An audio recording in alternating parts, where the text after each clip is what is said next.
వందే మాత్రం. నేను మీ journalist Navata. Welcome to our political. ఉద్యోగం ఇస్తామని చెప్పి జీవితాన్ని బంధించేస్తారా? ఇది ఒక కంపెనీ ఇష్యూ కాదు.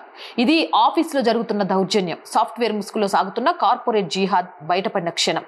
Nashik TCS BPO case. ఇక్కడ మాటలు కాదు, ఎఫ్ఐఆర్లు మాట్లాడుతున్నాయి, గర్జిస్తున్నాయి. ఒకటి కాదు, రెండు కాదు, ఏకంగా 9 ఎఫ్ఐఆర్లు నమోదయ్యాయి. అంటే పరిస్థితిని అర్థం చేసుకోండి. ఇది ఒక్కరి కథ కాదు, పలువురు అమ్మాయిల ముందుకు వచ్చారు. ఇది వారి ఆర్తనాదం అనే విషయాన్ని గమనించాలి.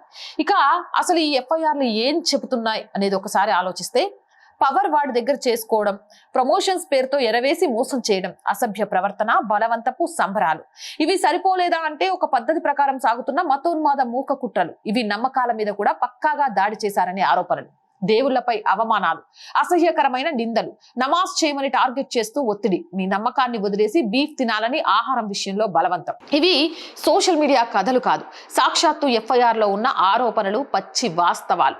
ఇక్కడ ఒక పాయింట్ మనందరం గుర్తుంచుకోవాలి. ఈ మతోన్మాద మూకకు వత్తాసు పలికిన నిధాఖాన్ పాత్ర ఇక్కడ అత్యంత నీచంగా కనిపిస్తుంది. ఈమె కనీసం హెచ్ఆర్ కాదు, ఒక సామాన్య టెలికాలర్ మాత్రమే. అయినా అమ్మాయిలు ఏడుస్తూ వెళ్ళి కంప్లైంట్ ఇస్తే ఆవిడ సమాధానం, స్టే కూల్ గైస్, ఇవన్నీ ఎంఎన్సీలో కామనే. తోటి ఆడపిల్లలు రోధిస్తుంటే స్టే కూల్ అన్న నీ నీతులు, పోలీసులు వస్తున్నారంటే గర్భం సాకుతో ఎందుకు వణికిపోతున్నాయి? తప్పు చేసినప్పుడు లేని గర్భం పోలీసులు వస్తున్నారంటే గుర్తొచ్చిందా? ఒక టెలికాలర్ స్థాయిలో ఉండి సిస్టమ్ను శాసించావంటే అక్కడ మీ మత పిచ్చి ఎంతలా పాకిందో అర్థం చేసుకోవచ్చు. సిస్టంలో ఉండి విషం చిమ్మే ఇటువంటి వాళ్ళే సమాజానికి అసలైన క్యాన్సర్. పోలీసులు సినిమా చూసి యాక్షన్ తీసుకోలేదు. ఏసీపీ సందీప్ మిట్కే ఆధ్వర్యంలో 40 రోజుల అండర్ కవర్ ఆపరేషన్ జరిగింది. మఫ్టీలో వెళ్లి లోపల ఏం జరుగుతుందో కల్లారా చూసి, చెవులారా విని, ఆధారాలతో సహా ఈ గ్యాంగ్ ని బయటికి ఈడ్చారు. ఆ తర్వాతే అరెస్టుల పర్వం మొదలైంది. 7 టీం లీడర్లు ఇప్పుడు జైలు ఊచలు లెక్క పెడుతున్నారు. ఇక్కడ అసలు ప్రశ్న మనం ప్రశ్నించుకోవాల్సింది, ఇన్ని ఎఫ్ఐఆర్లు, ఇన్ని స్టేట్మెంట్స్, ఇంత పెద్ద ఆపరేషన్, ఇవన్నీ ఒక్క రోజులో ప్రాపగండా కోసం తయారవుతాయా? హిందూ ధర్మం మీద విషం చిమ్మే మేధావులారా, మీకు లాజిక్ ఏమైనా కనిపిస్తుందా? కానీ కార్పొరేట్ ఆఫీసులో జరుగుతున్న ఈ మత పిచ్చి కనిపించట్లే. ఇది ఎంఎన్సీ ఆఫీసా లేక సాఫ్ట్వేర్ ముసుగులో నడిపిస్తున్న మత మార్పిడి కేంద్రమా? ఒక్కసారి ఆలోచించండి. ఇంకా కొందరు అంటున్నారు ఇది ఎగ్జాగరేషన్, ఇది ప్రాపగండా. సరే, అలా అనే అనుకుందా. అయితే ఈ అమ్మాయిలు ఎందుకు ముందుకొచ్చారు? ఎందుకు వరుసగా కంప్లైంట్ ఇస్తున్నారు? ఎందుకు పోలీసులు అండర్ కవర్ వెళ్లాల్సిన పరిస్థితి వచ్చింది? దీనికి సంబంధించి మీ దగ్గర సమాధానం ఉందా? ఇది ఒకే లైన్ లో ముగుస్తుంది. ఉద్యోగం కోసం వచ్చిన వాళ్లను ఎవ్వరూ తమ పవర్ తో, మత పిచ్చితో బలవంతం చెయ్యలేరు.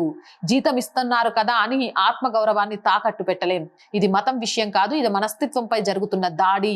ఇది వాదన కాదు, ఇది ఒక బాధ అని ప్రతి ఒక్కరూ గ్రహించాల్సిన అవసరం ఎంతైనా ఉంది. ఇక్కడ మనం ప్రశ్నించుకోవాల్సిన చివరి ప్రశ్న, ఇన్ని ఎఫ్ఐఆర్లు ఉన్న కేసుని కూడా ఇది ఏమీ కాదు అని బుకాయిస్తున్నారా? లేదా ఇక్కడ భయంకరమైన కార్పొరేట్ జిహాద్ జరిగింది అని ఒప్పుకుంటారా? మీరే సమాధానం చెప్పండి. మోర్ వీడియోస్ కోసం R group of channels, R voice, R political, R Sanskriti 3 channels ని సబ్స్క్రైబ్ చేయండి. కంటెంట్ బాగుంది అనిపిస్తే లైక్ చేయండి, షేర్ చేయండి. ఆర్థికంగా ఆర్ వాయిస్ కి మీ చేయూత చాలా చాలా అవసరం. మీరు చేసే సహాయం మాత్రమే ఆర్ వాయిస్ ని ముందుకు నడిపిస్తుంది. ఆర్థికంగా సహాయం చేస్తారని ఆశిస్తున్నాం.